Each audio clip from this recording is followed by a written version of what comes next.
ইসলাম কোন কুটা রাজনীতি নয়, ইসলাম কোন রাজনীতির বাক্স নয়। আমরা সবাই বাংলাদেশের সংখ্যাগরিষ্ঠ মানুষ মুসলিম, ইসলাম ধর্মে বিশ্বাস করি। অবশ্যই অন্য ধর্মাবলম্বী মানুষদের অধিকার সাংবিধানিকভাবে আমরা নিশ্চিত করেছি, করব ইনশাআল্লাহ। সুতরাং রাজনীতি দিয়ে ইসলামকে বিভক্ত করতে চায় যে শক্তি, সেই শক্তিকে আপনারা রাজনৈতিকভাবে মোকাবেলা করবেন ব্যালটের মাধ্যমে, রাজনৈতিকভাবে মোকাবেলা করবেন ব্যালটের মাধ্যমে, ভোটের মাধ্যমে, আপনাদের বক্তব্যের মাধ্যমে। যারা একটি কিতাব নিয়ে গ্রামে গঞ্জে যাচ্ছে, জান্নাতের টিকিট নাকি তারা বিক্রি করতে চায়, নাউজুবিল্লাহ মিন যালিক। জান্নাতের টিকিট কি কেউ বিক্রি করতে পারে ভাই সাহেব? যারা বিক্রি করছে তারা তো ধর্ম ব্যবসায়ী। যারা বলছে মসজিদ মাদ্রাসা থেকে কওমি লাইনের মৌলানা সাহেবদেরকে বের করে দেবেন ধাক্কা দিয়ে গলা, তারা কারা আপনারা নিশ্চয়ই জানেন।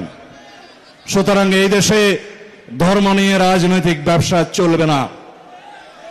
এই দেশে ৭১-এর চেতনার ব্যবসা করতে করতে শেখ হাসিনা শেষ পর্যন্ত দিল্লিতে আশ্রয় নিয়েছে। বসুন্ধরা টিস্যু, অশুদ্ধতার বিরুদ্ধে এক বিন্দুও ছাড় নয়।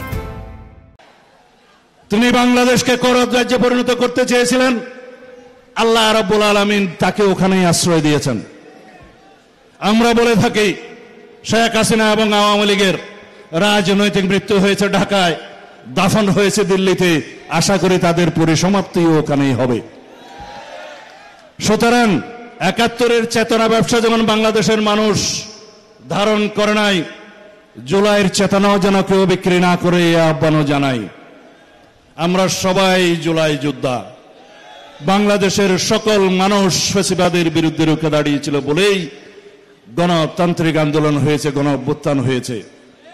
গত ১৬-১৭ বছরের ফ্যাসিবাদ বিরোধী গণতান্ত্রিক আন্দোলনে রক্তদানের মধ্য দিয়ে আমরা নির্মাণ করেছি এই গণ অভ্যুত্থানের সিঁড়ি।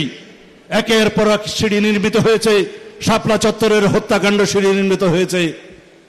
সেই জন্য আমরা বলি যে এই রক্তের সোপান একদিনেও তৈরি হয়নি, এই রক্তের সোপান এককভাবেও তৈরি হয় নাই। এই রক্তের সোপান নির্মাণ হয়েছে ফ্যাসিবাদ বিরোধী গণতান্ত্রিক আন্দোলনের লড়াই সংগ্রামের মধ্য দিয়ে। সুতরাং বন্ধুগণ, আমরা সবাই আমাদের একটাই নীতি যেন ঘোষণা করি, সবার আগে বাংলাদেশ। আমরা এই দেশের মানুষ হিসাবে, আমরা এই দেশের একজন সিটিজেন হিসাবে সকল মানুষ ধর্ম বর্ণ নির্বিশেষে সবারই যেন নাগরিক অধিকার নিশ্চিত করি। এটাই হবে আমাদের জন্য আগামী দিনের রাজনীতি।